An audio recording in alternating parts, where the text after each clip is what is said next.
Ang kadaugan na gipakitan Diyos sa kuha sa Espiritu ng Pastor, samtang nagupit ko kaya ang gipakitan Diyos sa kuha. Kaya nakakita, ay ang gipakita na ay diri sa kanigani ato diri na diri kaganiya kaya ang feel na ko sa kung di ka na ganing naigakalayo nga gagdilaab dahil Amen. request ko to balang bugos sa langit no man kaya siya napulbog kaya ipakita ni Diyos sa kuha nakakita ko o kanang na ay mga kurinti diri nga color blue o kanang dagan og mga color gani nga kurinti o nag-request ko to balang bugos sa langit no man kaya siya napulbog pakita para sa Panginoon Diyos. In the name of Jesus Christ and the mighty name of Jesus, your holy and mighty fire voltage in this place. Buhi ka nga Diyos sa mga gilagaran, 24/7 mo kami gatiman, your holy and mighty function, connection diya sa pagkamatinumanon. Sa grupong imong gipili, ilan gitawag ikaw makita pariga. Salamat sa imong gugmang walay paglubad. Nga kaming tanan nga nagatuo parigat o nagamatinumanon, magalakaw gayod sa kahayag. Imong pamatudan, nga ang imong mga pulong dili mo balikan imong kawang, yato nagamatinumanon kanimo. And in the Father, the Son, of Holy Ghost, in Jesus' mighty name. Ang karon bagay tayo ni Jesus Christ sa mga spirit raw. Samtang kanang ka-focus ko niya, gipakita ko asa ka angel. Magabantay nga kaaning gadala siya armor tas kakalayo ng espada na dira sa tunga. Samtang paglato na mga request ko wala bugas sa ngitong man nga nakita na ko angel kay wala siya napungkag. Tas pagkahuman na kakita ko usa ka tawo nga naglakaw-lakaw din higa nagagakalayo siya. Samtang nga pag usa niya katikang kay ang mga kalayo kay mo spread tas pagkahuman paglata na ko na kay garikis ko pala bugas sa langit man kay wala po siya nabungkag tas pag gari pagpakaraw na ko sa tsura kay ipakita na ko nang kanang tao man siya nga lalaki hindi na ko siya mainhan na nga ang iyang mata kay color blue tas pagkahuman na kay garikis ko pala bugas sa langit man kay wala siya nabungkag The name of Jesus Christ and the mighty name of Jesus, resurrection power in the mighty name of Jesus, resurrection power in the mighty name of Jesus right now. Holy voltage body, holy fire body, in the name of Jesus right now, nagapamuhat, impart, ang kalayo, gahom, sa balan espiritu, sa kamaturan, sa grupo sa mamatangan, nagatamot sa kasabutan, di pa matudan.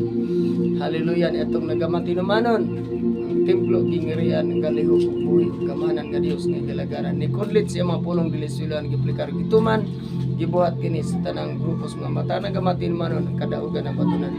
Speak the word of God in Jesus, the mighty name of Jesus, then the Father, the Son of Holy Ghost, in Jesus mighty name.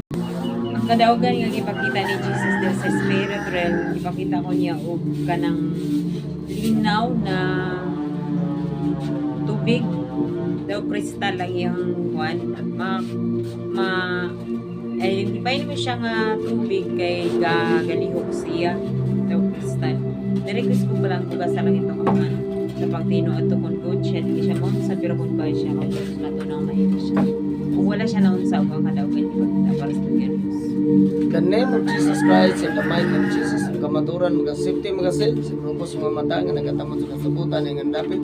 Holy Spirit of the living God, the name of Jesus, your holy mighty fire right now, your holy mighty function, connection sa grupo sa mga mata nga nagatamot sa kasabutan. Let the fire God and the Father, the Son of God, in Jesus mighty name. Ang kadaugan pakita ni Jesus ako sa Spirit realm. Nakakita ko gayag kay siya na tao ako nakita na nay pito ka kurinti na color orange na yellow na nigawa sa iyang mga mata tapos katong mga kurinti na pito ka buok muto ang nanguha siya og mga anino na puti Amen. na tao mga anino siya na puti tapos pagkahuman iyang gitapok sa usa siya ka lugar pagkahuman niya na katong mga anino na tao ni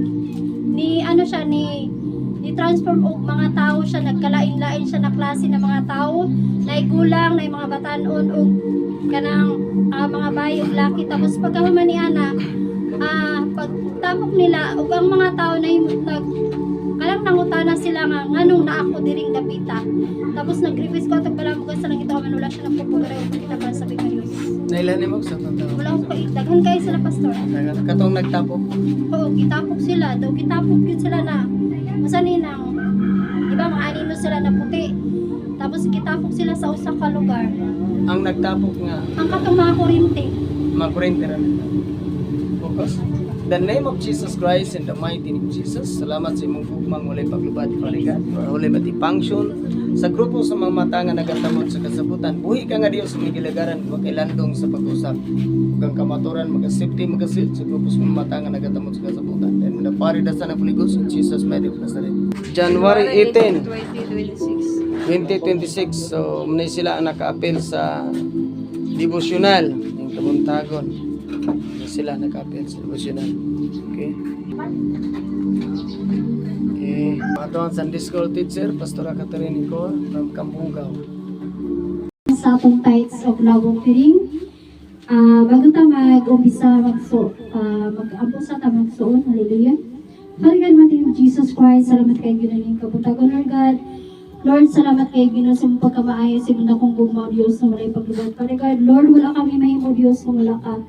Ug salamat kay Ginoo sa mong magiyaw. Salamat ulit sa mong himay Ginoo. Father God, in the mighty name of Jesus Christ, in Jesus' name, amen. Amen.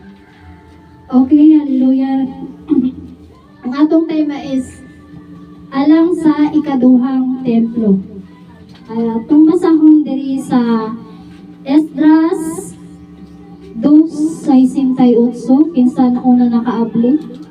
Sa templo sa Ginoo didto sa Jerusalem, pipila ka pangulo sa mga panimalay ang mihatag og mga kinabubot-ong halad alang sa templo sa Dios aron tukuron kini pag-usab sa nahimutangan niini kaniadto. Kinabubot-ong halad.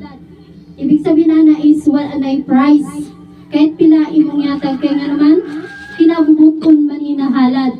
So sa unang panahon is naagayoy muhatag sa balaang templo sa Dios. So kini is muni ato ang templo, muni templo sa Dios. So ang mga pangulo o ang mga elder o mga leader sa mga panimalay mihatag og mga kinabubutong halad alang sa templo sa Dios aron tukuron kini pag-usab sa himutangan niini kaniadto.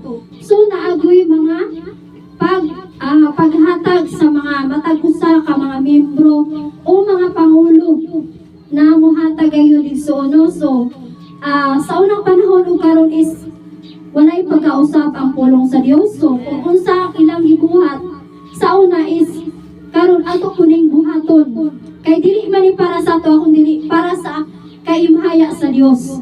Hallelujah. Kung unsa malipay ang Dios sa imong gibuhat, ato ka nang buhaton sa kinabubuton. So kanang kinabubuton wala nay price kung pila imong ihatag. Kay nga naman wala nay kantidad. Kay kinabubuton man is sa imong kasing-kasing kahit pila pa na kamilyon ang imong ihatag kay wala nay price. Kay ikaw man ang nihatag niya na para sa Dios, dili kay sa tao, kundi pagtukod man sa iyang templo. Hallelujah. So dili problema ang usa ka pastor niya na kung dili ang matag-usa ng mga katawhan na ay obligasyon na muhatag gayud pag tinabangay. Kay nga naman unsaon pag pahimutang sa usa ka templo kung walay magtinabangay. So ang matag-usa ka mga pangulo or leader nagay obligasyon sa pag-atag sa kinabubutong halad o ang matag-usa karon kabalo na ta kung unsa nang kinabubutong halad o natay obligasyon dili ra sa templo para na sa ikaymaya sa Dios unsa pa na ang para mapatsyada or mapauswag pagod ang templo sa Dios. Natay buhato na importante o kana is wala nay dili ka magbagulbor o di nato magulbulan ang ato ang muhatag ta kung dili usa ni malipay ta na muhatag kay nga naman dili man na sa tao atong ihatag kanang halad kung dili sa Dios. So kung ganahan ta na mapanalanginan, di ba nagaingon siya nga siya maghahatag sa mga pilo-pilo na mga panalangin sa malakyas. So kung ganahan ang panalanginan ta sa Dios, ato nang buhaton sa bukal na kalooban o hallelujah para sa iyang himaya sa Dios.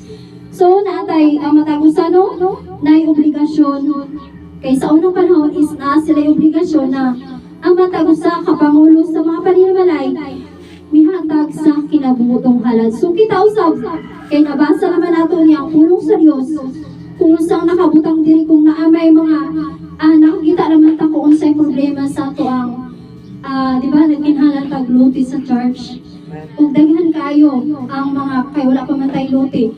So kabalo na ta anak sa atong kasing-kasing. Kaya nga naman ang Diyos nakakita sa atong kasing-kasing o unsa pa na ang ato ang mga obligasyon para ragod sa ikamaya sa Diyos. Kung mura na sa ka-pastor o sa raga siya ka-verse. Di si Loibi Uno. Ito na kalibasa. Kung samtang biyagi siya may usa ka dato nga gandang Sakeo nga pangulo sa mga ka-brother sa base. Naningwa siya pagtanaw kung kinsa si Jesus, apan mubo si Sakeo wala siya makakita kang Jesus. Tungod sa panon sa mga tao, busa bidagan siya una sa panon ug bisa ka sa kahoy sa kumoro. Aron makakita siya kang Jesus nga pinaagi ni atong dalana, nga moagi ni atong dalana sa pag-abot. Nani Jesus ni atong napita miyangad siya sa kayo pingon ing Sakeo. Kanaw gayon Sakeo kay adto ako maabot sa imong balay. Karong adlaw bidali pagkanaw sa Sakeo ug sa dakong kalipay bidawat ang Jesus. Apan, ang tanan nga nakita nini, nagbago ang katunga sa akong katigayunan ngadto sa mga kabus ug kun ako nakalimpong kung bisan kinsa ulian ko siya gupat kapilo.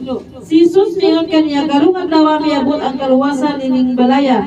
Kay kining tawhana kaliwat usab ni Abraham kay miani ang anak sa tawo aron pagpangita ug pagluwas sa nawala. Ang tema ninyo ang bahin sa mga Levita, nagay siya dito sa verse 21. Ihatag ko ngadto sa mga Levita ihatag ko ngadto sa mga Levita ingon nga ilang bahin ang tanang ikapulo sa Israel silbing bayad sa ilang pag-alagad sa tolda nga tagbuanan. So karon ang katawan sa Israel dili nang makaduol sa tolda nga tagbuanan aron dili sila makasala ug mamatay. Apan ang mga Levita mao'y mag-alagad sa tolda nga tagbuanan o sila'y manubag sa ilang paglapas. Mahimo kining usa ka tulmanon nga dili mausab alang sa tanan ninyong kaliwatan ug wala sila'y kabilin gikan sa katawan sa Israel kay ang ikapulo nga halad sa mga Israel ngadto sa Ginoo gihatag ko ngadto sa mga Levita ingon nga ilang bahin usa giingon ko nga wala sila'y bahin nga magpanunod sa katawan sa Israel. Amen. Pagkakpakan natong buhi nga Dios. Salamat Evangelist. Ang templo at was sa langit ang iyang trono makita niya ang tanang tawo ug nasayod siya sa ilang pinamatan. Amen. Mga 14 gikan sa langit nagtanaw ang Ginoo sa katawhan aron pagsusi kung may tawo ba nga maalamon ug nagsimba kaniya.